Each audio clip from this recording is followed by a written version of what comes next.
சரி, தேவனுடைய வார்த்தைக்கு நேராக நம்ம கவனத்தை மத்தேயு 21ஆம் அதிகாரத்தை திருப்பிக் கொள்வோம். எல்லாம் பைபிள் எடுத்தீங்களா? அதுல 21ஆம் அதிகாரத்தில் 10வது வசனம். அவர் எருசலேமுக்குள் பிரவேசிக்கையில் நகரத்தார் யாவரும் ஆச்சரியப்பட்டு இவர் யார் என்று விசாரித்தார்கள். சரி, இப்போ நம்ம என்ன செய்ய போறோம்னா 1ஆம் வசனத்திலிருந்து 10ஆம் வசனம் வரைக்கும் எல்லாம் சேர்ந்து வாசிக்க போறோம்.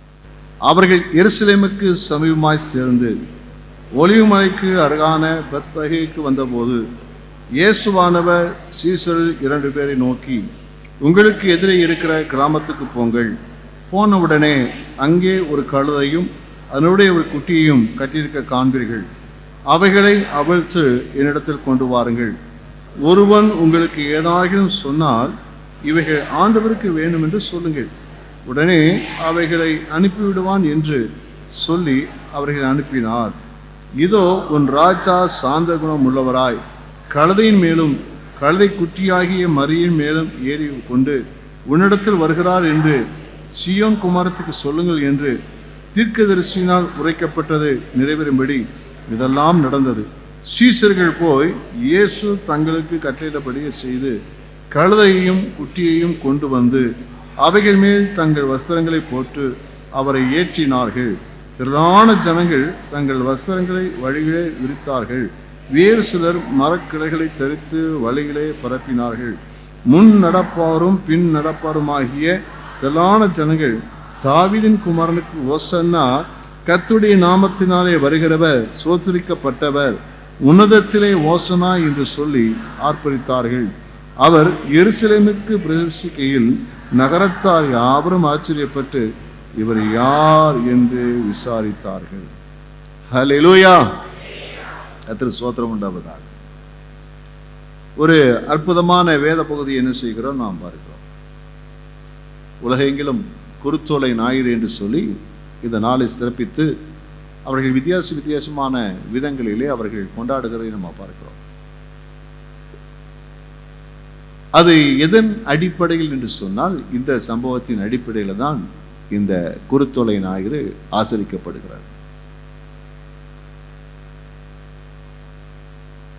இயேசுவானவர் எருசலேமுக்கு பல முறை வந்திருக்கிறார். முதல் முறையாக இயேசுவானவர் குழந்தையா இருக்கும்போது அவருடைய பெற்றோர் அவரை அங்கே கொண்டு வந்தார்கள். பிறந்து 30வது நாளிலே மூத்த பிள்ளைக்கு, முதல் பிள்ளை ஆண் பிள்ளையா இருக்கும்போது அதற்கு செய்ய வேண்டிய, தேவனுக்கு செய்ய வேண்டிய கடமைகளை செய்யும்படியாக அவர்கள் அந்த 30ஆம் நாள் அந்த கடமைகளை அவர்கள் நிறைவேற்றினார்கள். அடுத்து இயேசு பல முறை என்ன செய்றாரு, வர்றார். பல முறை, ஒருவேளை வருஷத்துக்கு ஒரு முறை இணைந்திருக்கலாம். இயேசுவானவர் எருசலேமுக்கு அங்கே சரப்பிரகாரமாக இந்த உலகத்தில் அவருக்கு பெற்றோர் என்று சொல்லப்படுகிற யோசேப்பு மற்றும் மரியாள் அவரோடு கூட உடன் பிறந்த சகோதரோடு கூட அங்கே தேவனை பணிந்து தொழுது கொண்டு போறது வழக்கமாக இருந்திருக்கும். ஒரு யூதனுக்கு அதெல்லாம் கடமைகள். 12ஆம் வயதிலே நடந்த சம்பவத்தை வேதம் பொறித்து வைத்திருக்கிறது. 12ஆம் வயதிலே அவர்கள் விட்டு போய்விட்டார்கள். அப்புறம் இயேசு அங்கே இருந்தார். அங்கே வேத சாஸ்திரிகளோடு கூட அவர் வாக்குவாதம் பண்ணி கொண்டிருந்தார் என்று சொல்லியெல்லாம் நாம் பார்க்கிறோம். அப்போ இப்படி பல முறை என்ன செய்றாருன்னா போறார். ஆனா அவர் வரும்போதெல்லாம் நான் நினைக்கிறேன் வெறும் கால்நடையாக தான் வந்துட்டு போயிருப்பார்னு நினைக்கிறேன். அந்த காலங்களில் எல்லாம் கால்நடை தான் நடந்துதான் எருசலேமுக்கு போவார்கள். ஆனால் இந்த முறை பார்த்தீங்கன்னா இயேசுவான வித்தியாசமா அந்த எருசலேமுக்குள் என்ன செய்கிறார், வருகிறார். வித்தியாசமாக அவர் வருகிறார். அங்கே வரும்போது அவருக்கு ஒரு வாகனம் ஏற்படுத்தப்படுகிறது. அந்த வாகனத்திலே இயேசுவானவர் ஏற்றப்படுகிறார். அவர் விசேஷமாய் கனம் பண்ணப்படுகிறார், விசேஷமாய் புகழப்படுகிறார். எல்லாம் வித்தியாசமா இருக்கிறது, எல்லாம் வித்தியாசமா இருக்குது. ஏன்னா இது இப்பொழுது உள்ளே வரும்போது ஒரு ராஜரீக பவனி அங்கே நடைபெறுகிறது. இயேசுவானவர் இந்த முறை வரும்போது அவருடைய வருகையில் ஒரு வித்தியாசம் இருக்கிறது. அது ராஜரீக வருகை. இயேசுவானவர் ராஜா. அங்கே அவர் வரும்போது அங்கே எருசலேமில் இருக்கக்கூடிய ஜனங்கள் எல்லாம் கேட்கிறாங்க, இவர் யாரு? ஆச்சரியப்படுகிறார்கள். வித்தியாசமா யாருக்கும் இல்லாத நிலைகளில் கனப்படுத்தப்படுகிறாரே, யாருக்கும் இல்லாத நிலையிலே புகழப்படுகிறாரே, இவர் யார்? அதை குறித்து தான் அந்த 4ஆம் வசனத்தை தெளிவாக சொல்லியிருக்கிறார். உன் ராஜா, இதோ உன் ராஜா. இந்த அடையாளம் காணப்படுகிறார். இஸ்ரவேலின் ராஜா. இவர் யார்? இஸ்ரவேலின் ராஜா. அவர் இப்பொழுது இஸ்ரவேலின் ராஜாவாக அடையாளம் காணப்படுகிறார். கர்த்தருக்கு ஸ்தோத்திரம் உண்டாவதாக. இயேசு இஸ்ரவேலின் ராஜா மாத்திரமல்ல, அவர் அகில உலகத்துக்கு ராஜாதி ராஜாவா இருக்கிறார். ஆமென், அல்லேலூயா. அகில உலகத்துக்கு ராஜாதி ராஜாவாக இருக்கிறார். அன்றைக்கு அவர்கள் எல்லாம் எப்படி பாடினார்கள்? உன்னதத்தில் இருக்கிற தேவனுக்கு மகிமை உண்டாவதாக அப்படின்னு சொல்லிட்டு இப்படி பாடினாங்க. தாவீதின் குமாரனுக்கு ஓசன்னா, கர்த்தருடைய நாமத்தினாலே வருகிறவர் ஸ்தோத்திரிக்கப்பட்டவர், உன்னதங்களிலே ஓசன்னா என்று சொல்லி ஆர்ப்பரித்து மகிழ்ச்சியை வெளிப்படுத்தினார்கள் சொல்லி பார்க்கிறோம். ஒரு துதியின் வெள்ளத்திலே, மகிழ்ச்சியின் வெள்ளத்துக்குள்ளே இயேசுவானவர் அவர் கடந்து வருகிறதை பார்க்கிறோம். அப்ப இயேசு ராஜா, மகிமைப்படுத்தப்பட வேண்டிய ராஜா, மகத்துவமுள்ள ராஜா, புகழப்பட வேண்டிய ஒரு ராஜா. அவர் ராஜாக்களுக்கெல்லாம் ராஜாதி ராஜாவா இருக்கிறார். ராஜாதி ராஜா வாழ்க வாழ்க, கத்தாதி கத்தர் வாழ்க வாழ்க, இப்போ இருப்பவர் வாழ்க வாழ்க, இனிமேலும் வருபவர் வாழ்க வாழ்க. அல்லேலூயா. இப்படி நம்ம பாட்ட பாடுறோம். உண்மையிலே ராஜா தான். முன் தீர்க்க தரிசனம் சொன்னபடியே அவர் வருகிறார். கர்த்தருக்கு ஸ்தோத்திரம் உண்டாவதாக. இந்த நம்முடைய ராஜாதி ராஜாவாகி இயேசு கிறிஸ்துவானவர் எப்படிப்பட்ட ராஜா? நாம் ஆராதிக்கிற ராஜா, நாம் சேவிக்கிற ராஜா, நாம் பின்பற்றுகிற ராஜா, நாம் மகிமைப்படுத்துகிற அந்த ராஜா எப்படிப்பட்டவர்? கர்த்தருக்கு ஸ்தோத்திரம் உண்டாவது. நம்ம சாதாரணமான உலக மனிதர்களாகிய அந்த அதிகாரத்தில் உள்ளவர்களை அல்லது ராஜாக்களை நாம் ஆராதிக்கிறதில்லை. அவர் சர்வ வல்லமுள்ள தேவனாகிய கர்த்தரே நம்முடைய ராஜாதி ராஜாவாக இருக்கிறார். அவர் எப்படிப்பட்ட ராஜாவாக இருக்கிறார்? மத்தேயு 28:18 சொல்லி இருக்கிறது. அப்பொழுது இயேசு சமீபத்தில் வந்து அவர்களை நோக்கி, வானத்திலும் பூமியிலும் சகல அதிகாரமும் எனக்கு கொடுக்கப்பட்டிருக்கிறது. சகல அதிகாரமும் உள்ள ராஜாதி ராஜாவாக இருக்கிறார். கர்த்தருக்கு ஸ்தோத்திரம் உண்டாவதாக. இயேசு ராஜா. அவர் ராஜாதான். அவர் ராஜாவானால் அவர் எப்படிப்பட்ட ராஜா என்று சொன்னார்? வானத்திலும் பூமியிலும் சகல அதிகாரம் உள்ள எதையும் செய்யக்கூடிய வல்லமையுடையதான ஒரு ராஜாவாக இருக்கிறார்.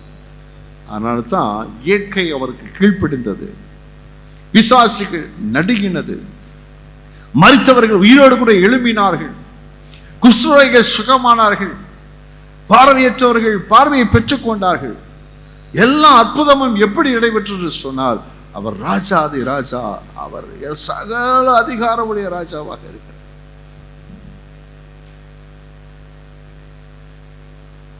நூற்றுக்கு அதிபதி இயேசுவிடத்தில் வந்தபோது ஒரு வார்த்தையை சொல்லுகிறார். லூக்கா 7ஆம் அதிகாரம் 7 முதல் 8 வசனங்களிலே அதை பார்க்கிறோம். நான் உம்மிடத்தில் வரவும் என்னை பாத்திரனாக எண்ணவில்லை. ஒரு வார்த்தை, நான் உம்மிடத்தில் வருவதற்கு தகுதி உள்ளம் கூட கிடையாது, எனக்கு எந்த தகுதியும் கிடையாது. ஆனாலும் ஒரு வார்த்தை மாத்திரம் சொல்லும், நீ ஒரு வார்த்தை சொல்லும் ஆண்டவரே, அப்பொழுது என் வேலைக்காரன் சொஸ்தமாவான். ஒரு வார்த்தை சொன்னான் வேலைக்காரன் சொஸ்தமாவான். ஏன்? அடுத்த வசனம் வாசிங்க. நான் அதிகாரத்துக்கு கீழ்ப்பட்டவனாய் இருந்தும் நான் அதிகாரத்துக்கு கீழ்ப்பட்டவன் தான், எனக்கு கீழ்ப்பட்டிருக்கிற சேவகரும் உண்டு. ஆனாலும் எனக்கும் அதிகாரம் இருக்கிறது. எனக்கு 100 பேர்கள் மேல அதிகாரம் இருக்கிறது. நான் ஒருவனை போவென்றால் போகிறான், அவனை பார்த்து என் அதிகாரத்துக்கு கீழ்ப்பட்டவனை போனா போறான், மற்றொருவனை வாவென்றால் வருகிறான், வான்னு சொன்னா வருகிறான், என் வேலைக்காரனை இதை செய்யென்றால் செய்கிறான் என்று செய் என்று சொன்னால் செய்கிறான். அப்போ அதிகாரம் எதையும் செய்ய வைக்கிறது. அதிகாரம் எதையும் செய்ய வைக்கிறது. ஒரு 100 பேருக்கு மேல அதிகாரம் உள்ள ஒரு மனிதன் அந்த 100 பேரையும் எப்படியும் அவர்களை செயல்பட வைக்க அவனால முடிகிறது. ஆனால் இந்த இயேசுவாகிய ராஜா எப்படிப்பட்டவரும், வானத்திலும் பூமியிலும் எல்லா ஜீவன்கள் மேலும் எல்லா இயற்கைகள் மேலும் அவர் ஆளுகை செய்யக்கூடிய சர்வ அதிகாரம் படைத்த ராஜாவா இருக்கிறார். அதனால்தான் வேதத்தில் சொல்லியிருக்கிறது, பிலிப்பியர் சங்கீதம் 33:9 சொல்லியிருக்கிறது, அவர் சொல்ல ஆகும், அவர் சொல்ல ஆகும், அவர் கட்டளையிட நிற்கும், அவர் கட்டளை நீக்க, அவர் சொன்ன அப்படி நடக்கும். அவர் கட்டளையிட்டார், அந்த கட்டளைக்கு எல்லாம் கீழ்ப்படி. சர்வ வல்லமுள்ள ராஜா. நீங்களும் நானும் ஆராதிக்கிற அந்த ராஜா எப்படிப்பட்டவர்? அவர் எப்படிப்பட்டவர் சொன்னா, சகல அதிகாரம் உடையவர். உங்களுக்காக, எனக்காக, நம் எல்லாருக்காக அவர் எதையும் செய்யக்கூடிய வல்லவராய் இருக்கிறார். அவர் ஒன்று சொன்னால் அப்படி நடக்கும். அவரால் முடியாத ஒரு காரியம் கிடையாது. அப்படிப்பட்டவர் மேலே தான் இந்த ஆபிரகாம் விசுவாசம் வைத்தார். மரித்தோரை உயிர்ப்பித்து இல்லாதவைகளை இருக்கிறவைகளை போல பெயர் சொல்லி அழைக்கிறவர். நம்முடைய ஆண்டவர் இல்லாதவைகளையும் அவர் நமக்கு தர வல்லவர். நடக்க முடியாதவைகளையும் நடக்க செய்ய வல்லவர். அப்பேற்பட்ட ராஜாவை நாம் ஆராதிக்கிறோம். கரங்களை தட்டி அவருக்கு எல்லாம் மகிமை செலுத்துவோமா? ஹல்லேலூயா. கர்த்தருக்கு ஸ்தோத்திரம் உண்டாவதாக. ஆகியனால தான் அவர்கிட்ட நாம் எதையும் பெற்றுக்கொள்ள முடியும். எதையும் பெற்றுக்கொள்ள முடியும். நீ விசுவாசித்தால் தேவ மகிமையை காண்பாய். நீ விசுவாசித்தால் தேவ மகிமையை காண்பாய். நாம் விசுவாசத்தோடு அவர்கிட்ட எதை கேட்டாலும் அவர் கொடுக்க வல்லவர். என்ன அப்படிப்பட்ட அதிகாரம் அவருக்கு இருக்கிறது. ஹல்லேலூயா. அவ்வளோ அதிகாரம் உள்ள தேவன், அவ்வளவு அதிகாரம் உள்ள ஒரு ராஜாவாக இருக்கிறார். நமக்காக எதையும் செய்யக்கூடிய வல்லமுடையவராக அவர் இருக்கிறார். ஆனா அதே சமயத்தில் அவர் எப்படிப்பட்ட ராஜா?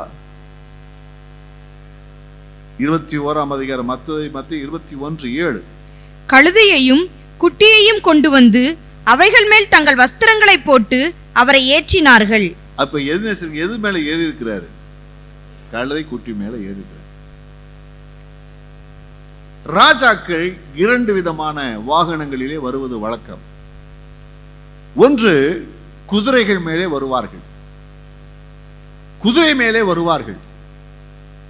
குதிரை யுத்தத்துக்கு போகும்போது யுத்த குதிரைகளை வருவார்கள்.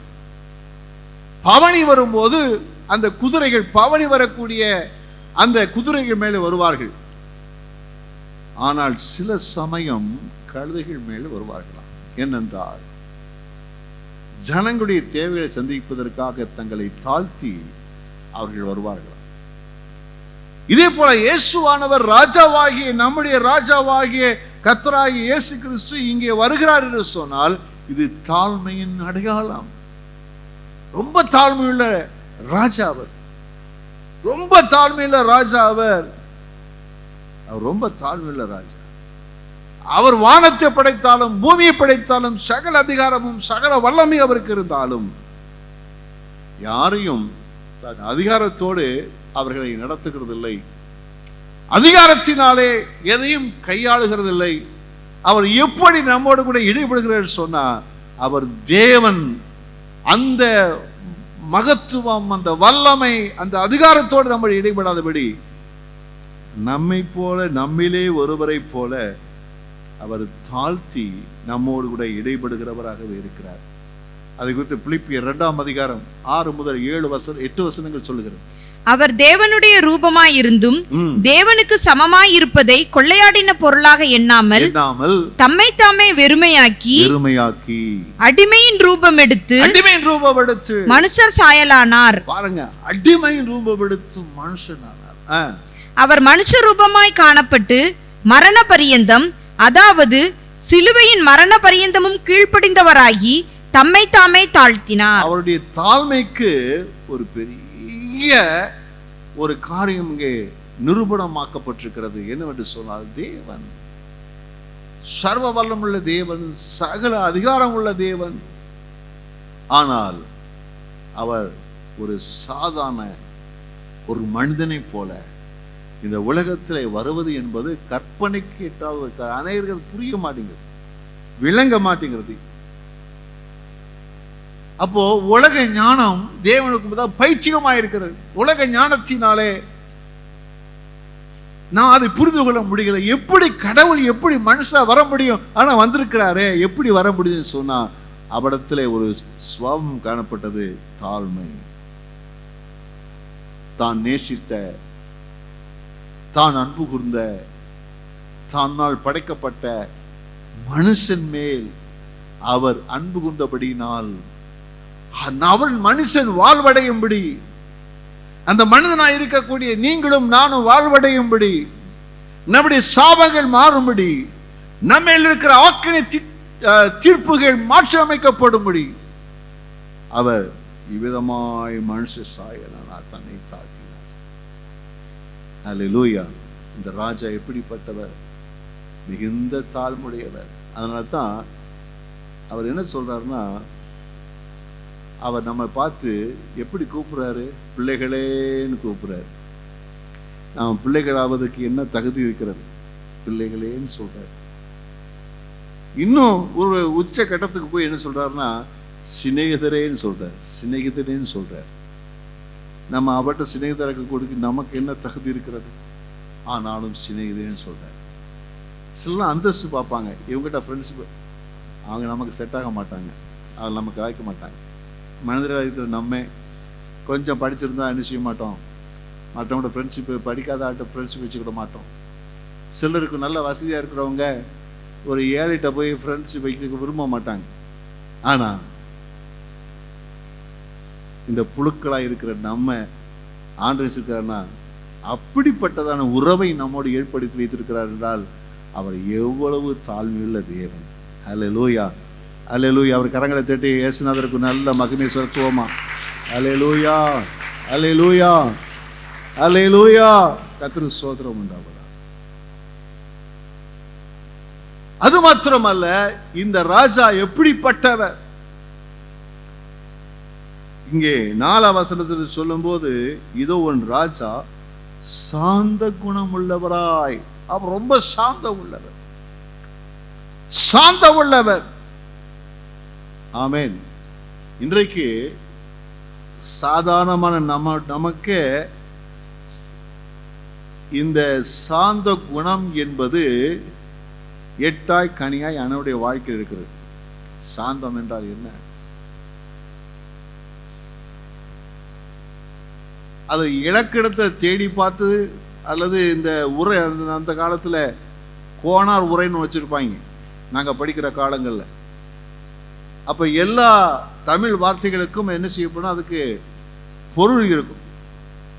இன்னைக்கு அந்த கோணார் உரையை வாங்கி பார்த்தா சாந்தத்துக்கு போட்டோம்னா இன்னைக்கு அப்படித்தான் அதுக்கு அர்த்தத்தை பார்க்க வேண்டியிருக்கு. சாந்த குணத்தை எங்கேயும் பார்க்க முடியும். ஆனா இயேசுவானவர் பாருங்க, ராஜாதி ராஜாவா இருந்தும் அவர் எப்படிப்பட்ட ராஜாவா இருக்கிறார்? சாந்தம். சாந்தம். பக்கத்துல சொல்லுங்களேன், சாந்தங்க. நம்ம ராஜா சாந்தமா இருக்கிறார். அல்லேலூயா. உங்க பிள்ளைகள் இருக்கிறத பார்த்துட்டு இருப்பீங்க, இப்படி பார்ப்பீங்க, இப்படி பார்ப்பீங்க. நீங்க வேலை பார்த்துட்டே இருப்பீங்க, உங்க பிள்ளைகளை ஏதாவது சேட்டை பண்ணிக்கிட்டே இருப்பாங்க, இப்படி பார்ப்பீங்க, அப்படி பார்ப்பீங்க, ஏய் பார்ப்பீங்க. திருப்பி அதை என்ன செய்வீங்க? ஒரு அறை இல்லைன்னா கரண்டி வச்சு ஒரு அடி போறோமா இல்லையா? எங்க சொல்லுங்க, உண்மையா இல்லையா? அல்லேலூயா. ஒரு சின்ன பிரச்சனையை கூட நம்மளால என்ன செய்ய முடியல. ஒரு சின்ன பிரச்சனையை கூட, ஒரு சின்ன ஒரு வார்த்தை, ஒரு சின்ன காரியத்தை கூட நம்மளால என்ன செய்ய முடியல, நம்ம சகிக்க நம்மளால முடியல. உண்மைதானா? அல்லேலூயா. நல்ல அப்பா அம்மா இருக்க கர்த்தருக்கு ஸ்தோத்திரம், நல்ல அம்மா அம்மா இருக்க ஸ்தோத்திரம். ஆனா நமக்குள்ள இருக்கிற பிரச்சனை என்ன பிரச்சனை? இந்த சாந்த குணம் வந்து இருக்கு. ஆனா அவ்வளவு பெரிய தேவன் நம்ம செய்கிற தப்பு ஒன்னா ரெண்டா செய்யறோம் தப்பு. நம்மளாம் பெரிய வானத்துல குதிச்சது மாதிரி என்ன செய்யறோம்? மற்றவங்களை அற்பமா நினைக்கிறது, தவறான வார்த்தை பேசுறது, கடினமான வார்த்தை பேசுறது, கடினமான காரியங்கள் நம்ம நடத்துறோம். ஆனா இயேசுவானவர் எல்லாவற்றையும் அறிஞ்சிருக்கிறார். இந்த உலகத்தில் படைக்கப்பட்ட சகலத்தையும் அறிந்த சர்வ ஞானம் உள்ளவர். நம்ம எங்கே போனாலும் நம்ம செய்யறது தெரியும், நம்ம பேசுறது தெரியும், நம்ம சிந்திக்கிறது தெரியும், நம்ம உணர்வது தெரியும், எல்லாம் அவருக்கு தெரியும். ஆனா எல்லாம் தெரிஞ்சிருந்தாலும் என்ன செய்யறாருன்னா எல்லாத்தையும் பேசாதிருக்கிறார். சாந்த குணம், சகித்துக் கொள்ளுகிறார். இயேசு சகித்துக் கொள்ளுகிறார். பக்கத்துல சொல்லுங்க, இயேசு சகித்துக் கொள்ளுகிறார். அல்லேலூயா. சகித்துக் கொள்ளுகிறார் எல்லாத்தையும். அவருக்கு மட்டும் கோபம் வந்துச்சு, இந்த பூமி இந்த உலகம்லாம் எரிஞ்சு ஒண்ணு இல்லாம போயிடும். இயேசுவுக்கு கோபம் வந்தது நம்மளாம் இல்லாம போயிடுவோம், அடுத்த நிமிஷம் இருக்க மாட்டோம். இயேசு சாந்தம் உள்ளவராக. அதுல இயேசு என்ன பார்க்கிறார் பாருங்களேன். நீ ஏன் கோபப்பட்ட, எதுக்காக கோபப்பட்ட, ஏன் உனக்குள்ள விரக்தி, ஏன் உனக்குள்ள மன வேதனை, ஏன் உனக்குள்ள தூக்கம் வர மாட்டேங்குது, ஏன் கஷ்டப்படுற? அவர் நம்ம பார்க்கிறார். நம்ம செய்யறதெல்லாம் செஞ்சுக்கிட்டு, ஆனாலும் இயேசு என்ன சொல்றாரு? நீ ஏன்பா கஷ்டப்படுற, ஏன் துன்பப்படுற? ஆகார பாருங்க, வனாந்திரத்தை போயிச்சு அந்த அம்மா, ஆகாரே ஆகாரே, நீ பண்ண அட்டுலியம் கொஞ்சம் நினைச்சுமா, ஆனாலும் ஆகாரே ஆகாரே கூப்பிடுறார். விசாரிக்கிறார், நம்மகிட்ட பேசுறார், நம்ம விசாரிக்கிறார்.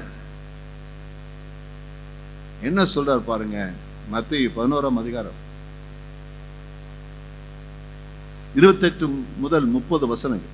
வருத்தப்பட்டு பாரம் சுமக்கிறவர்களே, நீங்கள் எல்லாரும் என்னிடத்தில் வாருங்கள். பார்த்து சொல்றாரு, இவ்வளவு செஞ்சு நம்ம பார்த்து இயேசு என்ன சொல்றாரு? வருத்தப்பட்டு பாரம் சுமக்கிறவர்களே எல்லாரும் என்னிடத்துல வாங்கப்பா. அப்பா, இயேசுநாதருக்கு எவ்வளவு சார்ந்த குணம். ஆனா அவருடைய பார்வை எப்படி இருக்குது பாருங்க. இருக்கட்டும், உனக்கு என்னதான் பிரச்சனை, உனக்கு என்ன பிரச்சனை, உனக்கு என்ன கஷ்டம், உனக்கு என்ன போராட்டம், ஏன் இப்படி இருக்கிற, ஏன் அழுகிற, ஏன் வேதனைப்படுற, ஏன் துடிக்கிற, உன்னை ஆத்துமா ஏன் கலங்குகிறது? வருத்தப்பட்டு பாரம் சுமக்கிறவர்களே எல்லாரும் என்ன செய்யுங்க? ஏன்ட்ட வாப்பா, ஏன்ட்ட வாப்பா.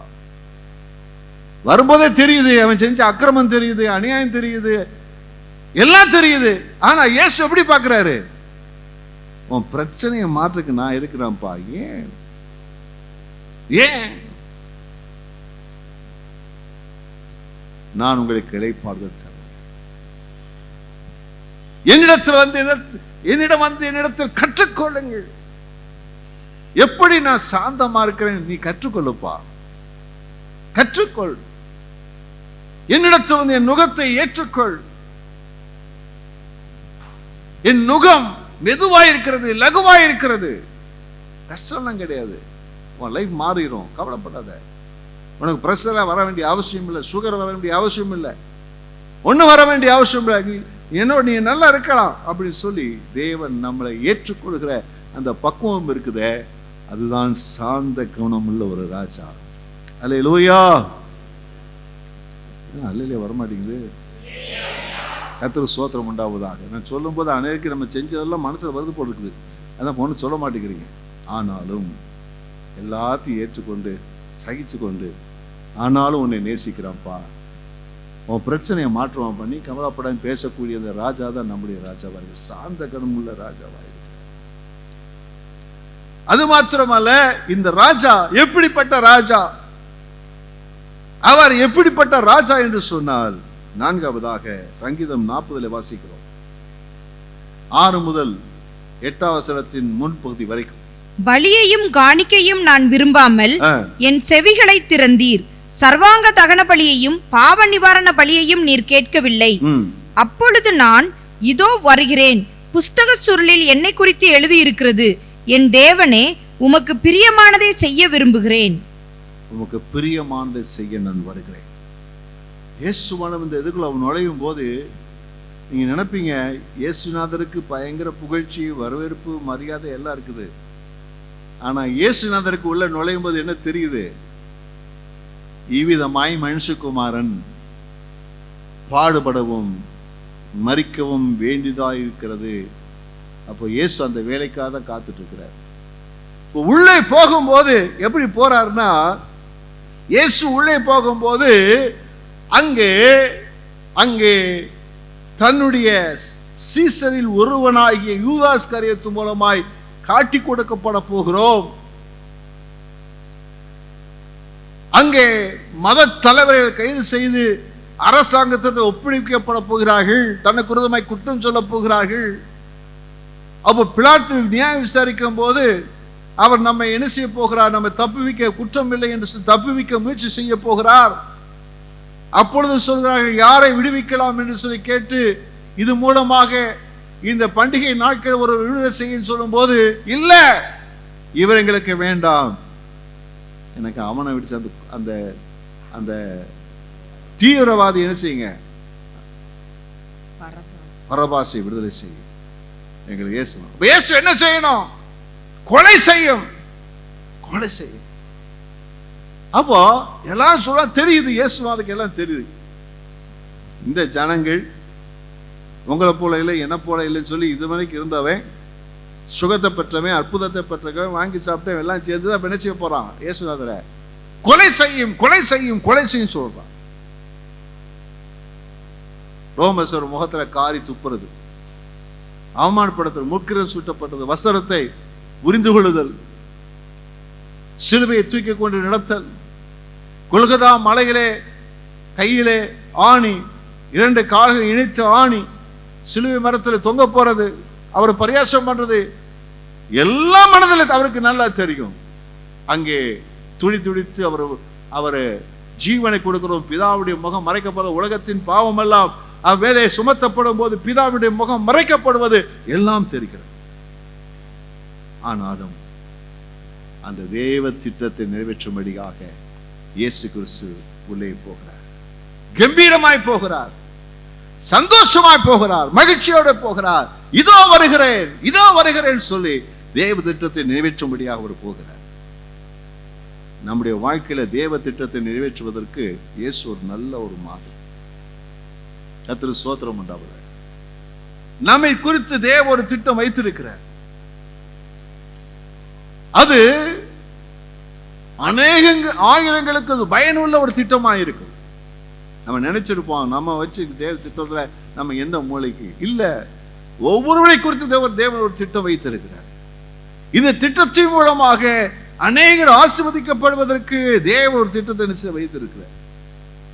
இந்த திட்டத்தில் சில சமயங்களிலே நாம் சில பாடுகள் வழியா போக வேண்டியிருக்கோம், சில சமயத்தில் மேன்மை வழியாக போக வேண்டியிருக்கோம், சில சமயங்களில் மகிமை வழியாக போக வேண்டியிருக்கோம், சில சமயங்களில் ஆசீர்வாதமான வழிகளை போக வேண்டியிருக்கோம். ஆனால் தேவன் வைத்திருக்கிற அந்த பிதாவின் திட்டத்தை நான் நிறைவேற்றுவதற்கு அர்ப்பணிப்போம் என்றால் அதை எப்படி சந்திக்கணுமா?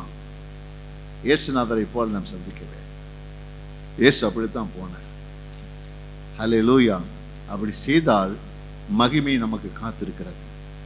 இயேசு பிதாவின் திட்டத்தை அவர் நிறைவேற்றினார். பூதலத்தோர் வானோர் யாவரும் முழங்கால் என்ன செய்யுமா? அவருக்கு முன்பதாக முழங்கால் படியிடும், நாவுகள் எல்லாம் அறிக்கை செய்யும், கர்த்தரே தேவன் என்று, கர்த்தரே தேவன் என்று. அந்த மகிமையை அவர் பெற்றுக்கொண்டார். அதே போல நம்முடைய வாழ்க்கையில் நாம் பிதாவின் தேவ திட்டத்துக்கு நாம் நிறைவேற்றும் போது தேவனுடைய ஆசீர்வாதத்தை பெற்றுக்கொள்ள முடியும். நல்லா விளங்கிக் கொள்ளுங்க. தேவ திட்டத்தை தேவன் நமக்கு காட்டி அதிலே குறித்த நாளிலே குறித்த நேரத்திலே தேவன் நம்மை நடத்தும் போது அந்த சந்தர்ப்பத்தை விட்டுட்டீங்கன்னா நீங்கள் தேவ திட்டத்தை இழந்து போகக்கூடிய ஒரு ஆபத்து இருக்கிறது. தேவன் நாம் தேவ திட்டத்தை நாம் நிறைவேற்றுவதற்காக தேவ வைத்திருக்கக்கூடிய காலம் இருக்கிறது, நேரம் இருக்கிறது, சந்தர்ப்பம் இருக்கிறது. தேவன் உங்களுக்கு என்று வைத்திருக்கிற அந்த திட்டத்தை நிறைவேற்றுவதற்கு நீங்கள் ஒப்பு கொடுக்கும் போது அதுக்குரிய மகிமை இருக்கிறது. அநேக தேவன் திட்டம், தேவ சித்தம், அதில் தேவன் நடத்தும் போது பார்த்துக்கலாம் விட்டுறாங்க. ஆனால் மறுபடியும் அது போகும்போது நீண்ட காலங்களையும் பல பாடுகள் மத்தியும் போய் தேவ சித்தத்தை நிறைவேற்றக்கூடிய ஒரு நிலை நம்முடைய வாழ்க்கையில் உண்டாகக்கூடிய நிலை என்ன செய்கிறது இருக்கிறது. ஆக தேவனுடைய பிள்ளைகளாக இருக்கிற நம்ம இயேசுநாதரை போல அந்த தேவ திட்டத்தை நிறைவேற்றுவதற்கு நாம் நுழைவோம். கர்த்தர் நமக்கு கிருபை செய்வாராக. அல்லேலூயா. பக்கத்தை கேளுங்க, உங்களை பத்தி தேவ திட்டம் உங்களுக்கு தெரியுமா? தேவ சித்தம் தெரியுமா? தேவ சித்தத்துக்கு அர்ப்பணிச்சிருக்கிறீங்களா? ஆண்களை பார்த்துட்டு தான் இருக்கீங்க, கேட்க மாட்டேங்கிறீங்களே. தேவ சித்தத்துல நடக்கிறீங்களா? அனை நினைச்சிட்டு இருக்கிறாங்க, நான் கணவன் மனைவியை வாழ்றது தேவ சித்தம்னால உண்மைதான்.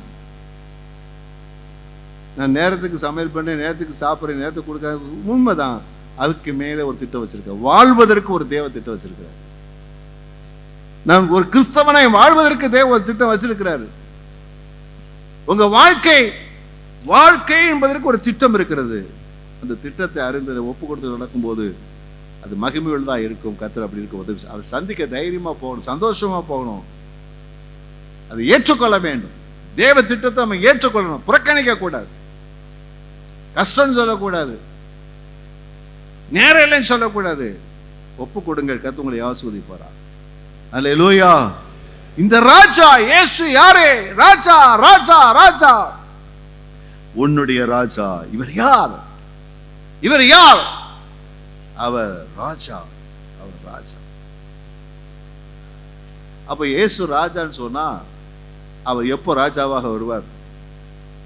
இஸ்ரவேல் ஜனங்களுக்கெல்லாம், இயேசுநாதருடைய சீசர்களுக்கெல்லாம் என்ன வித்தியாசமா இருந்தது? அவங்க எதிர்பார்த்த தப்புலாம் ஒண்ணு கிடையாது. அப்ப இயேசுநாதருடைய சீசர்களுக்கு ஒரு எண்ணம் உண்டாயிற்று. என்னன்னு சொன்னா, அந்த நாட்களில் ரோம அரசாங்கத்தின் கீழே இந்த இஸ்ரவேல் தேசம் அடிமையா இருந்தது.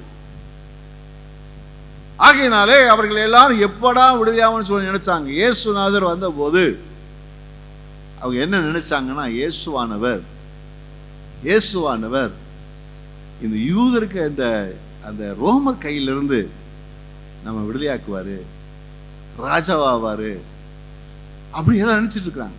அதனால தான் ஒரு 2 சீசர் நினைச்சிட்டாங்கன்னு அவங்க அம்மா கூப்பிட்டு வந்தாங்க ரெக்கமெண்டேஷன். நீர் உம்முடைய ராஜ்யத்தில் வரும்போது வலது பக்கத்தில் ஒருவனும் இடது பக்கத்தில் ஒருவனும் அமரும்படி வேண்டிக் கொள்கிறேன். அல்லேலூயா. அவர் ராஜா வரும்போது ஃபைனான்ஸ் மினிஸ்டர் ஒருத்தர், உள்துறை அமைச்சர் ஒருத்தர் சொல்லி அப்பயே என்ன செய்றாங்க, அவங்க அப்பயே ரிசர்வேஷன் பண்ண வந்திருக்காங்க, பதவிகளை ரிசர்வேஷன் பண்ண வந்திருக்கிறாங்க. இயேசு சொன்னார், இல்லையா, அதெல்லாம் பிதாவு திட்டம். இரண்டாவது, இயேசுவானவர் என்ன செய்யாருன்னா, இன்னைக்கு அநேக சமயங்கள் நம்மளும் அதை சொல்றோம், என்ன தப்பு செய்யறோம்னா, இயேசு உலகத்தை ஆள போறாரு, தேசம் இந்திய தேசம் இயேசுவின் தேசமா மாறணும், இயேசு ராஜா வந்து ஆலய போறாரு. இல்ல, நம்முடைய வார்த்தைகளில் நாம் கவனமா இருக்கும். இயேசுநாதர் வந்து இதை பூரா மாத்தி அவர் ஆளுகை செய்ய போறாங்கிறதெல்லாம் இப்ப கிடையவே கிடையாது. அது ஒரு காலம் இருக்கிறது.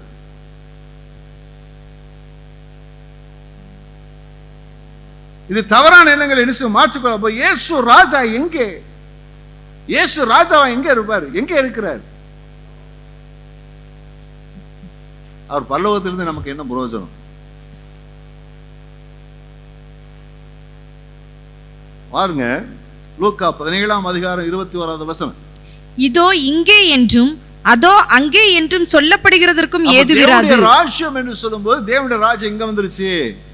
அங்க வந்துருச்சு, அமெரிக்கால வந்துருச்சு, இந்தியால வந்துருச்சு, பாகிஸ்தான்ல வந்துருச்சு, இங்கிலாந்துல வந்துருச்சு, இத்தாலியில வந்துருச்சு, பிரான்ஸ்ல வந்துருச்சு. நார்த் இந்தியாவில் இருந்துருச்சு, சவுத் இந்தியாவில் இருந்துச்சு சொல்ல ஒண்ணும் கிடையாது. அப்படி தேவனுடைய ராஜ்யம் பிரதட்சியமா என்ன செய்யாது, வராது. இயேசு சொல்றார், இதோ தேவனுடைய ராஜ்யம் உங்களுக்குள் இருக்கிறதே என்றார். உங்களுக்குள் இருக்கிறதே. கரங்களை தட்டி கர்த்தரை எல்லாம் மகிமைப்படுத்துவோமா? உங்களுக்குள், நமக்குள். அப்ப தேவனுடைய ராஜ்யம், தேவனுடைய ராஜ்யம் என்று சொல்லும்போது தேவன் எங்கே ஆளுகை செய்ய விரும்புகிறார்? நம்மை ஆளுகை செய்ய விரும்புகிறார். எங்கிருந்து ஆளை செய்ய விரும்புகிறார்? நம்முடைய இருதயத்திலிருந்து நம்மை ஆளுகை செய்ய விரும்புகிறார். உங்களுக்குள்ளே வந்திருக்கிறதே. ரட்சிக்கப்பட்ட எல்லாருக்குள்ளே யாருடைய ராஜ்யம் வந்திருக்கிறது? தேவனுடைய ராஜ்யம் வந்திருக்கிறது. ரட்சிக்கப்பட்டீங்களா? பக்கத்துல ரட்சிக்கப்பட்டீங்களா? ரட்சிக்கப்பட்டீங்களா? ரட்சிக்கப்பட்டீங்களா? என்னமா பதில் சொல்றீங்க? ரட்சிக்கப்பட்டாங்களா? பட்டீங்களா? பக்கத்துல ரட்சிக்கப்பட்டீங்களா? எஸ். ரட்சிக்கப்படாது இருந்தாதீங்க, அப்புறம் ரொம்ப ஆபத்து. யாரெல்லாம் இயேசுவை ஏற்றுக்கொண்டு ரட்சிக்கப்பட்டிருக்கிறாங்களோ அவர்களுக்குள்ள இயேசு எப்படி வந்திருக்கிறார்? ராஜாவாக வந்திருக்கிறார்.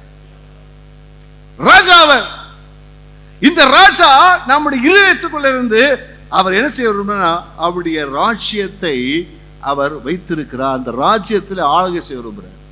நம்ம இருதயத்திலிருந்து அவர் என்ன செய்யறார்? நம்ம ஆளுகை செய்ய விரும்புகிறார். இதுவரைக்கும் நம்ம நடந்த எப்படி நடந்தோம்?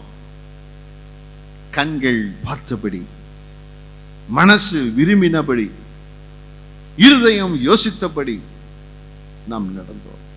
ஆனா இயேசு ராஜா, என் ராஜ்யம் உள்ளத்துல தான்ப்பா, நான் விரும்புவதை செய்வதற்கு உன் இருதயத்தை இடம் கொடுத்தா போதும், நான் விரும்புவதை உன் மூலமா செய்வேன்.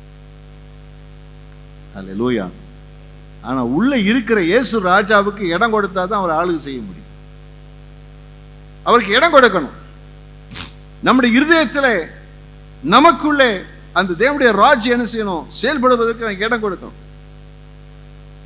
நாம் இடம் கொடுத்தால் நம்முடைய ராஜா நம்முடைய இருதயத்தில் இருந்து, நமக்குள்ள இருந்து அருமையாக நம்மை நடத்துவார். தேவனுடைய ராஜ்யம் புசிப்பும் குடிப்பும் அல்ல. எப்படி இருக்குதான்? சந்தோஷமும்.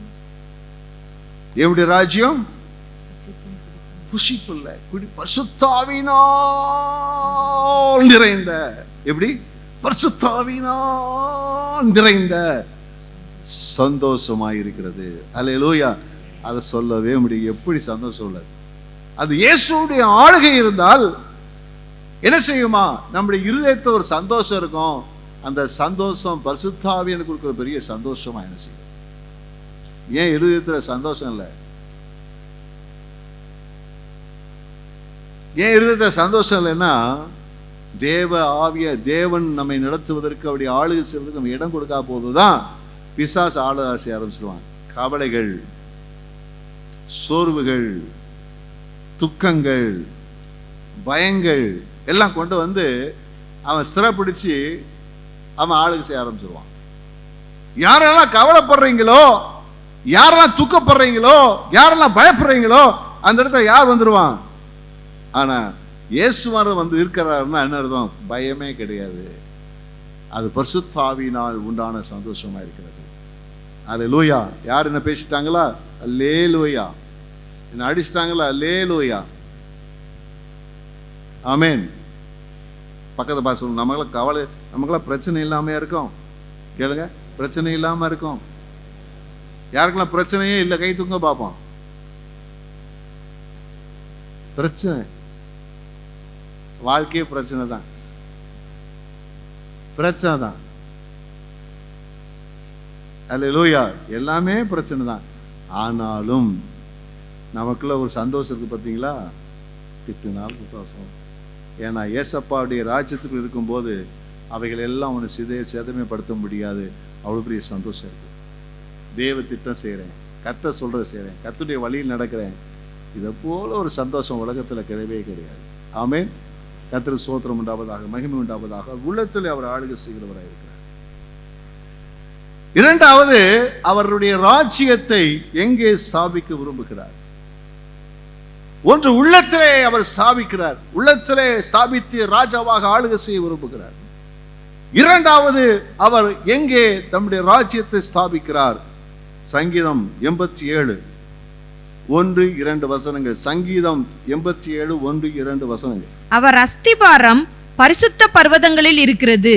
கர்த்தர் யாக்கோபின் வாசஸ்தலங்கள் எல்லாவற்றை பார்க்கிலும் சீயோனின் வாசல்களில் பிரியமாய் இருக்கிறார். சீயோனின் வாசல்களில் பிரியமாய் இருக்கிறார். இந்த சீயோன் சீயோன் சீயோன் இது சீயோன் என்று சொல்வது எதற்கு அடையாளமாக இருக்கிறது சொன்னா, சபைக்கு அடையாளமாக இருக்கிறது. ஆண்டவர் அந்த சீயோன் மேலே விருப்பமாயிருந்து அந்த சீயோனிலே ஆளுகை செய்கிறவராய் இருக்கிறார். அதாவது சபையிலே அவர் ஆளுகை செய்கிறவர். அவருடைய ராஜ்யத்தை ஆண்டவர் எங்கே ஆளுகை செய்ய விரும்புகிறார், எங்கே ராஜாவாக இருக்க விரும்புகிறார், அவருடைய சபையிலே அவர் ராஜாவாக இருந்து அவருடைய ஆளுகை செலுத்த விரும்புகிறார். கைவிட்டு அல்லே சொல்லுவோமா? அல்லேலூயா. அதனால தான் சபையில என்ன இருக்கக்கூடாதுன்னா, மனுஷிக்கு ஆளுகை இருக்கக்கூடாது. இவங்க தான் பெரியவங்க, அவங்க தான் பெரியவங்களாம் இருக்கக்கூடாது. தேவனுடைய ஆளுகை இருக்க வேண்டும். கர்த்தருடைய ஆளுகை சபையில் நினைத்து கொள்ள வேண்டும், இருக்க வேண்டும். எந்த ஒரு காரியத்தை செய்தாலும் ராஜா என்ன சொல்றாரு, கர்த்தர் என்ன சொல்றாரு, ஆண்டவர் என்ன சொல்றாரு, ராஜா அவர் ஆளுகை செய்யும் போது அது அற்புதமாக என்ன செய்யும் இருக்கும். சங்கீதங்களின் புஸ்தகத்திலே 36வது சங்கீதம் 6வது வசனம். உமது நீதி மகத்தான பர்வதங்கள் போலவும் உமது நியாயங்கள் மகா ஆழமாகவும் இருக்கிறது. அவருடைய நீதி எப்படிப்பட்டதா இருக்கு? ராஜா சபைகளை ஆளுகை செய்யும் போது எப்படி இருக்கு சொன்னா, அவர் நீதியாக அவர் ஆளுகை செய்கிறது அது பர்வதங்களை போல உயர்ந்ததாக இருக்கிறது. நியாயங்கள் ரொம்ப ஆழமா இருக்குது. நம்முடைய நீதி நம்முடைய அதெல்லாம் என்ன செய்யணும், குப்பையா இருக்குது, கந்தலா இருக்குது. ஆனா தேவன் சபையை எப்படி ஆளுகை செய்கிறார்? நீதியா நியாயமா அவர் ஆளுகை செய்கிறவராய் இருக்கிறார். கர்த்தருக்கு ஸ்தோத்திரம் உண்டாவதாக. அப்போ தேவ ஆளுகை எப்படி இருக்குன்னு சொல்லி பாருங்க. சபைகளை கர்த்தர் செய்கிறார், ஆளுகை செய்யும் போது நீதியாய் ஆளுகை செய்கிறார், நியாயமாய் ஆளுகை செய்கிறார். யாருக்கு எப்படி நடத்தணுமோ, யாருக்கு என்ன செய்யணுமோ, எப்படி செய்யணுமோ, எப்படி பயன்படுத்த வேண்டுமோ, எந்த விதத்தில் பயன்படுத்த வேண்டுமோ அவ்விதமாய் தேவன் சபையில் என்ன செய்கிறார், அவர் பயன்படுத்துகிறார்.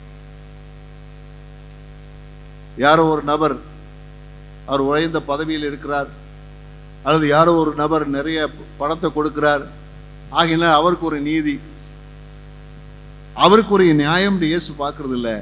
அவர் எப்படி பார்க்கிறார்னா, அவர் எல்லாருக்கும் சரியான விதங்களிலே அவர் நீதி செய்கிறவராய் நியாயமாய் நடக்கிறவராய் இருக்கிறார்.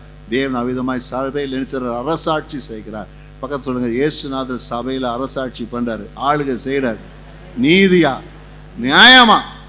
ஆமென் சொல்லுவோமா?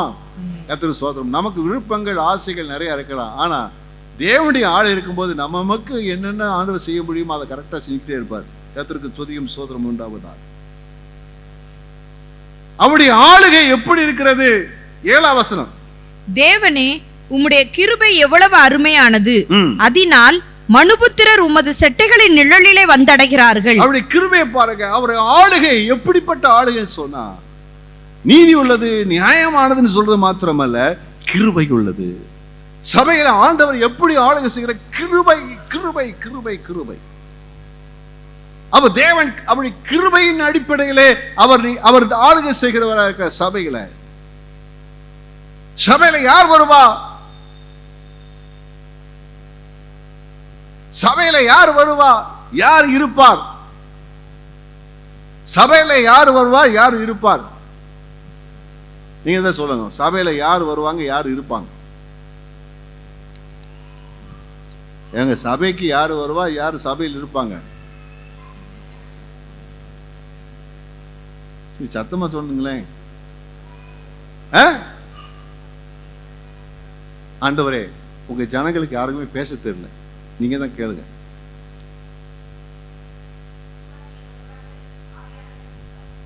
விசுவாசி வருவாங்களா? சரி, விசுவாசி வருவாங்க. ஆவியானவர் இருப்பாரா?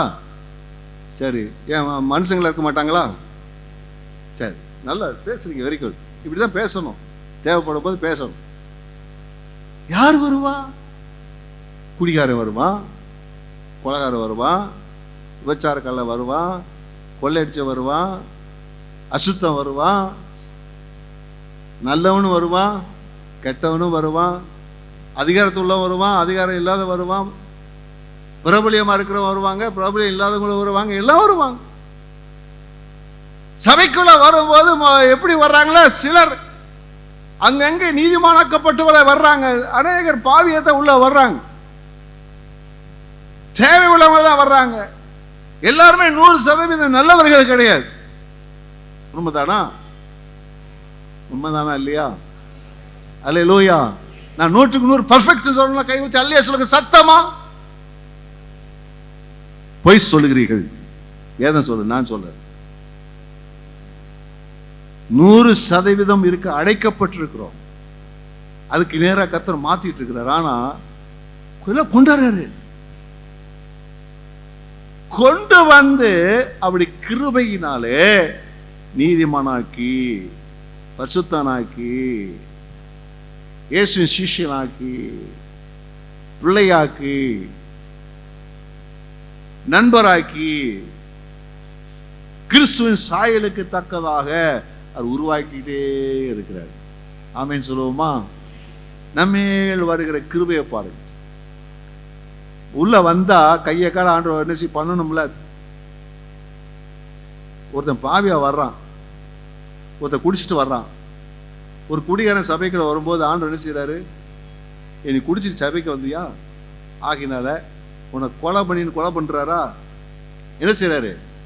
வர்றாரு, ஆண்டவர் மேல இறக்கப்பட்டு அவன் குடியை மறப்பதற்கும் குடியிருந்து விருதியாக்குவதற்கும் கர்த்தர் கிருபை செய்கிறார்.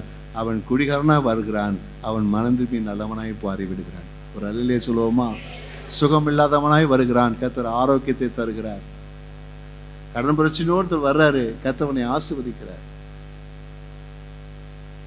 இல்லாதவனாக வருகிறார், ஒண்ணுமே தெரியாம பைத்தியம் மாதிரி வர்றாங்க, ஆண்டவனை ஞானம் உள்ளவராக மாற்றுகிறார். ஆண்டவர் மாற்றுறது என்னது? கிருபை, கிருபை, கிருபை.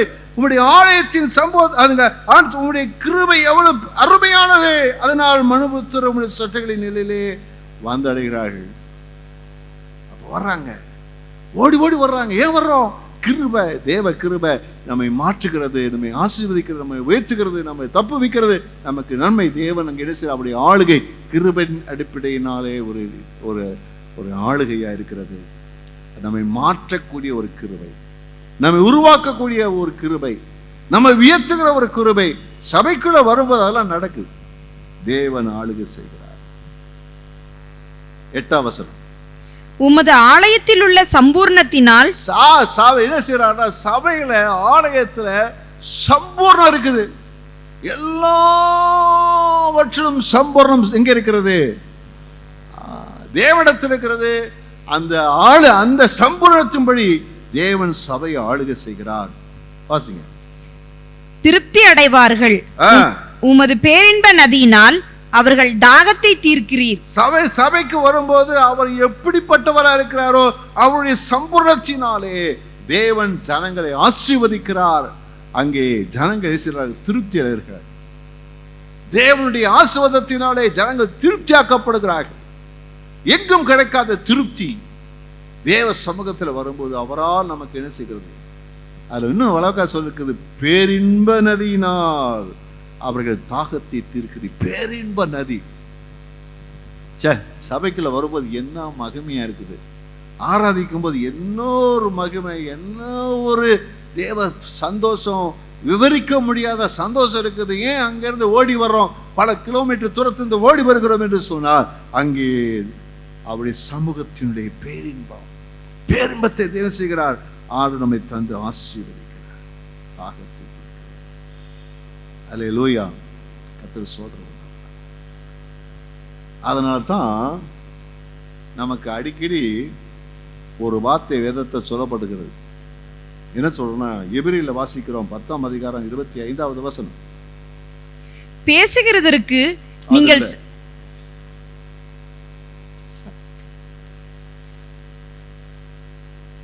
சபை கூடி வருதலை சிலர் விட்டு விடுகிறது போல, சபை கூடி வருகிறதை சிலர் விட்டு விடுகிறது போல, நாமும் விட்டு விடாமல் ஒருவருக்கொருவர் புத்தி சொல்ல கடவோம். ஒருவருக்கு ஒருவர் புத்தி சொல்ல கடவோம். அதனால தான் தேவன் ஆளுகை செய்யறதுனால இதெல்லாம் கிடைக்கிறதுனால தான் சபைக்கு மட்டும் வராம இருந்துடாதீங்க. பக்கத்துல சொல்லுங்க, சபைக்கு மட்டும் வராம இருந்தாதீங்க. 1000 பிரச்சனை இருக்கும், 1000 கரெக்டா இருக்கும். சபைக்கு மட்டும் என்ன செய்யக்கூடாது? வராம இருந்துடக்கூடாது. ஏமா நல்லதான் சொல்லுங்க, சபைக்கு மட்டும் வராம இருந்துடாதீங்க. சபைக்கு மட்டும் வராம இருந்துடாதீங்க. ஒரு வாரம் விட்டு ஒரு வாரம் போல நினைச்சிடாதீங்க. லேட்டா போயிருந்து நினைச்சிடாதீங்க. லேட்டா வந்து நினைச்சிடாதீங்க. ஏன்னா வேதம் சொல்லுகிறது, அன்றியும் சிலர் சிலர் இப்படி இருக்காங்க. அந்த மாதிரி இருக்காதீங்க. அவங்க இருக்காங்கல்ல, நீங்க செய்யாதீங்க. ஞாயிற்றுக்கிழமை கல்யாண வீட்டுக்கு போயிடாதீங்க, விசேஷத்துக்கு போயிடாதீங்க. பக்கத்துல ஞாயிற்றுக்கிழமை சபைக்கு ஆராதனை விட்டுட்டு விசேஷத்துக்கு போயிடாதீங்க. விசேஷ வீட்டுக்கு போயிடாதீங்க. அங்க போற இங்க போயிடாதீங்க. அல்லேலூயா. எல்லாம் ஆராதனைக்கு வந்துட்டு போறோம், அதுக்கப்புறம் வச்சுக்குங்க. ஏன்னா அங்கதான் எல்லா தேவனுடைய ஆளு இருக்குது, எல்லாம் இருக்குது. ஆமீன் சொல்லுவோமா? இது தேவனுடைய ஆளுகை. அடுத்தபடியாக தேவனுடைய ஒரு ஆளுகை, எழுத்தின் பிரகாரமாக ஒரு ஆளுகை வர இருக்கிறது. எழுத்துப்பூர்வமான எழுத்தின்படியான ஒரு ஆளுகை வர இருக்கிறது. அவர்கள் உயிர்த்து 20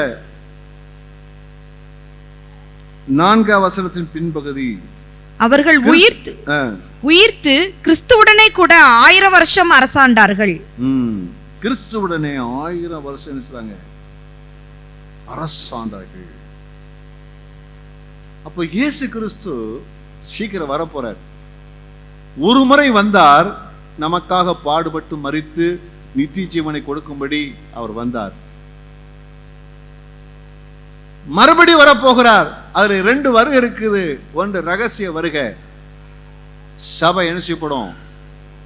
இயேசுவோடு எடுத்துக்கொள்ளப்படும், ஆகாயங்கள் எடுத்துக்கொள்ளப்படும். 7 ஆண்டுகள் பூமியிலே அந்த கிறிஸ்துவினாலே கடுமையான உபத்திரவங்கள் பூமியில் இருக்கும். அந்த 7 வருஷத்து முடிவில் இயேசு கிறிஸ்துவானவர் அவர் பகிரங்கமா இறங்கி வருவார். ஒலிவு மலையின் மேலே இறங்கி வருவார். எருசலேமில் இருக்கக்கூடியதான ஒலிவு மரத்தின் மேலே மலையின் மேலே இறங்கி வருவார். அப்பொழுது வரும்போது அவர் சாத்தானையை கட்டி என்ன செய்வாராம்? அவர் 1000 வருஷங்கள் ஆளுகை செய்வார். 1000 வருஷம் ஆளுகை செய்வார்.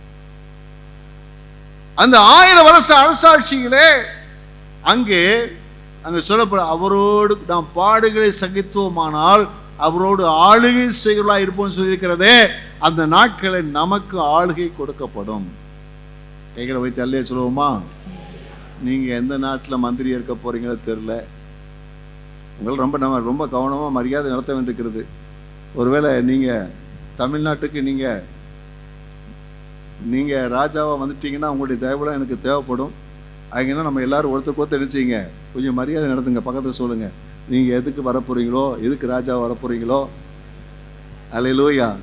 ஆமா, இன்னைக்கு நம்ம பாக்குறோம்ல, ஒரு நாள் 2 நாள்லாம் கிடையாது, 5 வருஷம் கிடையாது, 1000 வருஷம். பக்கத்து சொல்லுங்க, 1000 வருஷம் ஆக போறோம். 1000 வருஷம் ஆக போறோம். அல்லேலூயா. இது இயேசு ஆளுகை செய்யறாரு. அவருடைய பிரதிநிதியாக நம்ம என்ன பூமி என்ன செய்யணும்? இயேசுடைய ஆளுகை. சே, இப்படி இயேசுநாதர் ஆளுகை செய்யற காலத்தை நம்ம எல்லாம் வாழ்ந்தா இப்படி இருக்கும். எப்படி இருக்கும்? ஏசாயால அதை வாசிங்கன்னா அதுக்குரிய நல்லா தெரியும். ஏசாயா புஸ்தகத்துல 11ஆம் அதிகாரம் 3ஆம் வசனத்தின் பின்பதிலிருந்து 9ஆம் வசனம் வரைக்கும் வாசிங்க பாப்போம். அவர் தமது கண் கண்டபடி நியாயம் தீர்க்காமலும் தமது காது கேட்டபடி தீர்ப்பு செய்யாமலும் நீதியின்படி ஏழைகளை நியாயம் விசாரித்து யதார்த்தத்தின்படி பூமியில் உள்ள சிறுமையானவர்களுக்கு தீர்ப்பு செய்து பூமியை தமது வாக்கின் கோலால் அடித்து தமது வாயின் சுவாசத்தால் துன்மார்க்கரை சங்கரிப்பார். நீதி அவருக்கு அரைக்கட்டும், சத்தியம் அவருக்கு இடைக்கச்சையுமாய் இருக்கும். அப்பொழுது ஓநாய் ஆட்டுக்குட்டியோட தங்கும். என்னவா? ஓநாய்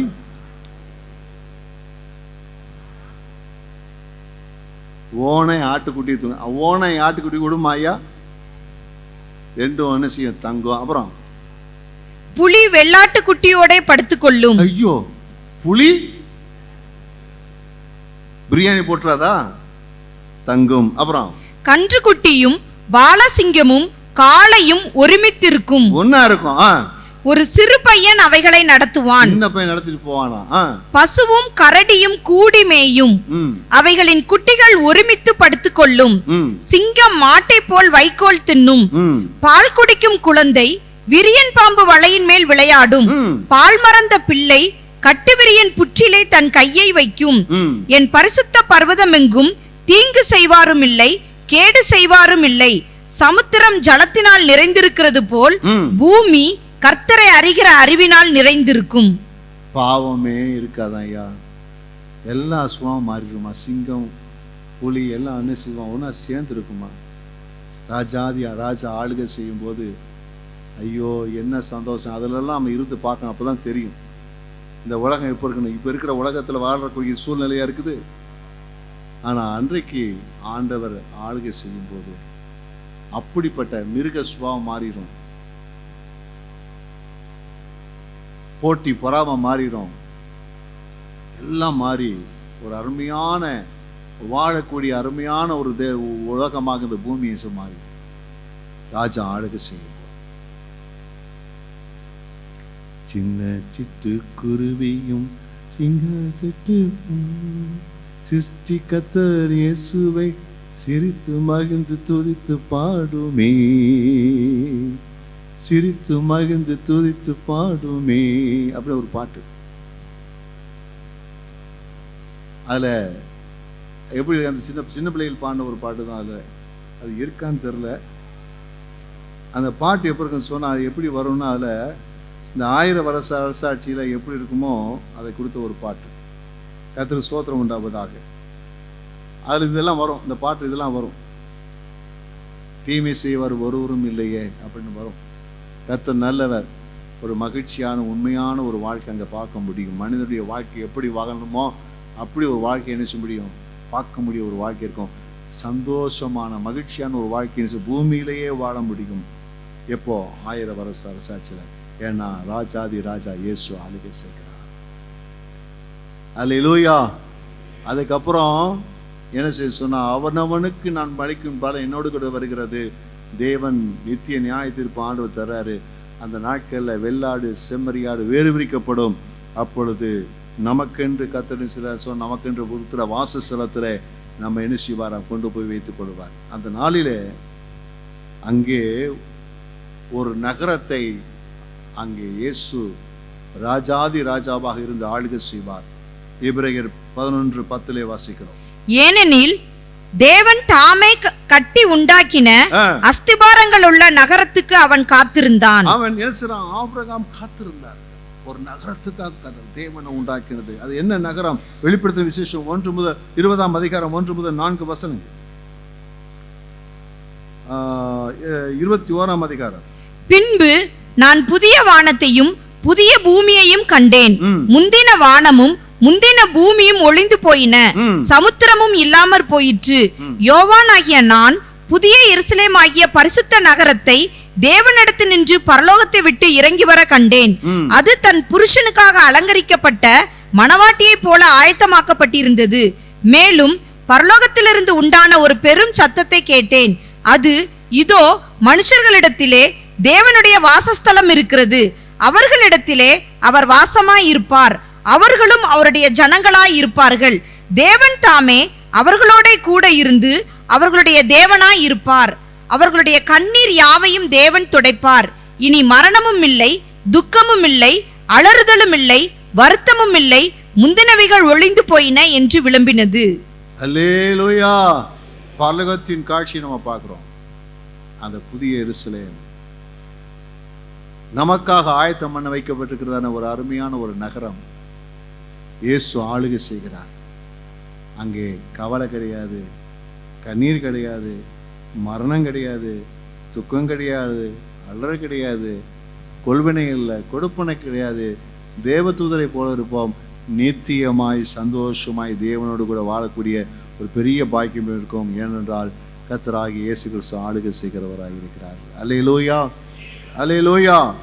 அப்போ இந்த 4 வித ஆளுகை அவர் ராஜாவாக ஆளுகை செய்கிறார். ஒன்று, நம்முடைய உள்ளத்தில், நம்முடைய வாழ்க்கையில் ஆளுகை செய்கிறார். நம்ம தான் இடம் கொடுக்கணும். சபைகளே கர்த்தர் ஆளுகை செய்கிறார், சபை இடம் கொடுக்கும்.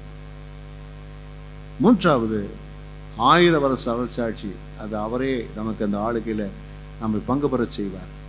4வது, அந்த இயேசுநாதருடைய வருகையிலே பங்கு பெறுகிறவர்களுக்கு கர்த்தர் நமக்கு கொடுக்கக்கூடிய பெரிய பாக்கியம். அதை எதிர்பார்த்து காத்திருக்கிறோம். நம்முடைய வாழ்க்கையில் எதிர்பார்த்து காத்திருக்கணும். இயேசு சீக்கிரம் வருவார், நான் இயேசுவோடு நித்தியமாய் வாழுவேன், இயேசுவோடு நித்தியமாய் வாழுவேன். அல்லேலூயா, அல்லேலூயா. எத்தனை பேர் இயேசு வருகை காத்திருக்கிறீங்க? அல்லேலூயா, கர்த்தருக்கு ஸ்தோத்திரம் உண்டாவதாக. அப்போ இந்த இயேசுவானவர் உங்கள் ராஜாவாய் ஆனால், உங்க ராஜாவா ஆனால் நீங்க எப்படி இருக்க வேண்டும்? இயேசு உங்க ராஜாவா இருந்தால், இயேசு நம்முடைய ராஜாவா இருப்பாரானால், இயேசு நம்முடைய தனிப்பட்ட வாழ்க்கை ராஜாவா இருப்பாரானால், இயேசு நம்முடைய சபையிலே ராஜாவாக இருப்பாரானால் நாம் எப்படி இருக்க வேண்டும்? மத்தேயு 21:7 வாசி. கழுதையையும் குட்டியையும் கொண்டு வந்து அவைகள் மேல் தங்கள் வஸ்திரங்களை போட்டு அவரை ஏற்றினார்கள். அப்ப இயேசுவை அந்த கழுதை ஏற்றுக்கொண்டது போல நாம் இயேசுவை அப்படியே நாம் ஏற்றுக்கொள்ள வேண்டியது நம்மேல் விழுந்த ஒரு கடமை. இயேசுவை ஏற்றுக்கொள்ள வேண்டும். எப்படி ஏற்றுக்கொள்ள வேண்டும்? ராஜாவாக ஏற்றுக்கொள்ள வேண்டும். இயேசுவை ராஜாவாக. நீங்க இயேசுநாதரை சுகமளிக்கிறவராக ஏற்றுக்கொண்டிருக்கலாம், அற்புத செய்வராக ஏற்றுக்கொண்டிருக்கலாம், ஒரு கடவுளாக ஏற்றுக்கொண்டிருக்கலாம், இரட்சகராக ஏற்றுக்கொண்டிருக்கலாம், மீட்பராக ஏற்றுக்கொண்டிருக்கலாம். ஆனால் உங்கள் ஆண்டவராக அவரை சுமப்பதற்கு நீங்கள் ஆயத்தமா இருக்கணும். ஒரு அல்லேலூயா சொல்லுவோமா? இயேசுவை என்ன செய்யணும்? அவரை ஏற்றுக்கொள்ளலாம், அவரை சுமக்கணும். இயேசுதான், இயேசுதான். எங்க போனாலும் இயேசு சுமந்துட்டு போகணும். பக்கத்துல சொல்லுங்க, எங்க போனாலும் இயேசு சுமந்துட்டு போகணும். அல்லேலூயா. ஆமா, எங்க போனாலும் நீங்க இயேசு பிள்ளைன்னு தெரியணும், நீ இயேசுடைய பிள்ளைன்னு தெரியணும், கிறிஸ்தவங்கன்னு தெரியணும், இயேசு சீசர்களுக்கு தெரிய வேண்டும். 2வதாக 7 9 8 வசனங்கள். கழுதையையும் குட்டியையும் கொண்டு வந்து அவைகள் மேல் தங்கள் வஸ்திரங்களை போட்டு அவரை ஏற்றினார்கள். திரளான ஜனங்கள் தங்கள் வஸ்திரங்களை வழியிலே விரித்தார்கள். வேறு சிலர் மரக்கலைகளை தரித்து வழியிலே பரப்பினார்கள். முன்னடப்பாரும் பின்னடப்பாரும் ஆகிய என்ன செய்தாங்கன்னா, எல்லாரும் என்ன செய்றாங்கன்னா, அங்க உள்ளவங்க எல்லாம் என்ன செய்றாங்கன்னா, எதை கழட்டி போட்டாங்களாம்? எதை போட்டாங்களாம்? அந்த காலத்துல 2 ட்ரெஸ் இருந்தாலும் பெருசு ஒருத்தனுக்கு. அந்த காலங்கள்ல 2 உடைகள் இருந்தால் பெருசு. அதனால தான் வேதம் சொல்லு, உனக்கு என்ன செய்ய 2 வருஷம் தான், 1 வருஷத்துக்கு கூட சொல்லி இருக்குது. மிகப்பெரிய ஆட்கள் 2க்கு மேல ட்ரெஸ் வச்சிருப்பாங்க. ஆனா அந்த உடைய கழட்டி போடுறான். எதுக்கு போடுறான்? இயேசுவுக்கு, இயேசு உட்காருவதற்கு, இயேசு நடப்பதற்கு கழட்டி போடுறதை குறித்து பார்க்கிறோம். Glory to God. ஆமென். அல்லேலூயா. அப்ப எதை குறிக்க சொன்னா, அந்த உடை மனுஷுடைய மகிமையை காண்பிக்கிறது. மனுஷுடைய மகிமை.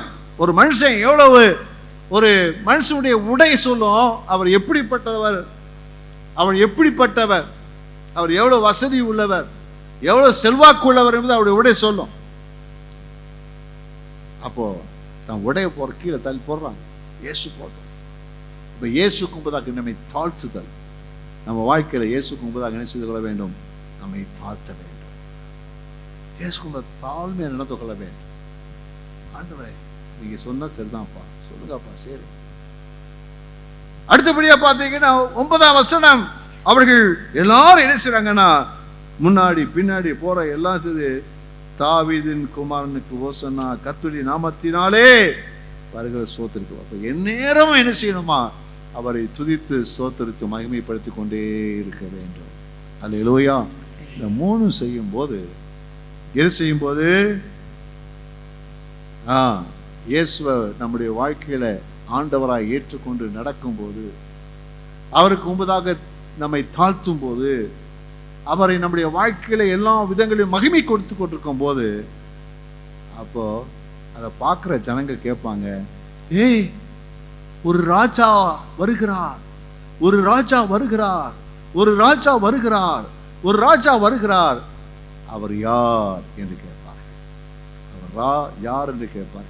நம்ம பார்க்குறவங்க கேட்பாங்க, இது யாரு சொல்லுவீங்க? அவர்தான் ராஜா, இங்க ராஜா, இயேசு ராஜா. அவர்தான் இங்க ராஜா, இயேசு ராஜா.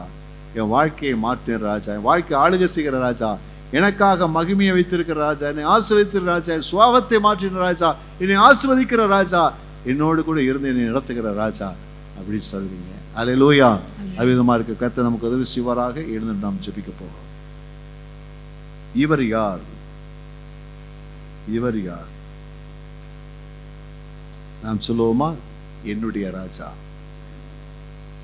என்னுடைய ராஜா, என் இருதயத்தில் ஆளுகை செய்கிற ராஜா, என் வாழ்க்கையை ஆளுகை செய்கிற ராஜா, என் சபையை ஆளுகை செய்கிற ராஜா, என் எதிர்காலத்தை ஆளுகை செய்கிற ராஜா. ராஜா, ராஜா, இவர் ராஜா தான், இவர் ராஜா தான், இயேசு ராஜா தான், இயேசு ராஜா தான், இயேசு ராஜா தான், இயேசு ராஜா தான், இயேசு ராஜா தான், இயேசு ராஜா தான், இயேசு ராஜா தான். Glory to God, glory to God, glory to God, glory to God, glory to God. அவர் ராஜாதி ராஜா. அந்த ராஜாவுக்கு நம்ம இடம் கொடுக்க வேண்டும். Hallelujah, glory to God. அந்த ராஜாதி ராஜாவுக்கு நம்ம வாழ்க்கையில் இடம் கொடுங்க. அவர் ஆளுகை செய்யட்டும், அவர் ஆளுகை செய்யட்டும், அவர் ஆளுகை செய்யட்டும், அவர் ஆளுகை செய்யட்டும், அவர் ஆளுகை செய்யட்டும், அவர் ஆளுகை செய்யட்டும். Hallelujah. நீ ராஜாதி ராஜா தான், ராஜாதி ராஜா. நீர் அந்த கழுதை குட்டியின் மேலே ஏறி எருசலேமுக்குள்ளே சென்றீங்க ஆண்டவரே. ஒரு பெரிய காரியங்களுக்காக செய்தீங்க ஆண்டவரே. அதனால் நாங்கள் வாழ்ந்திருக்கிறோம், வாழ்ந்திருக்கிறோம். இன்றைக்கும் உங்கள் வாழ்க்கையிலும் சபையிலும் நீ எப்பொழுதும் ஆளுகை செய்கிறவராக இருப்பீராக. உம்மால் உண்டாகிற சகலமும் எங்களுக்கு உண்டாகும்படி எங்களை முழுமையாக அர்ப்பணிக்கிறோம். இப்படி ஜனத்தை ஆசீர்வதி. இயேசுவின் நாமத்தில் நல்ல பிதாவே, ஆமென்.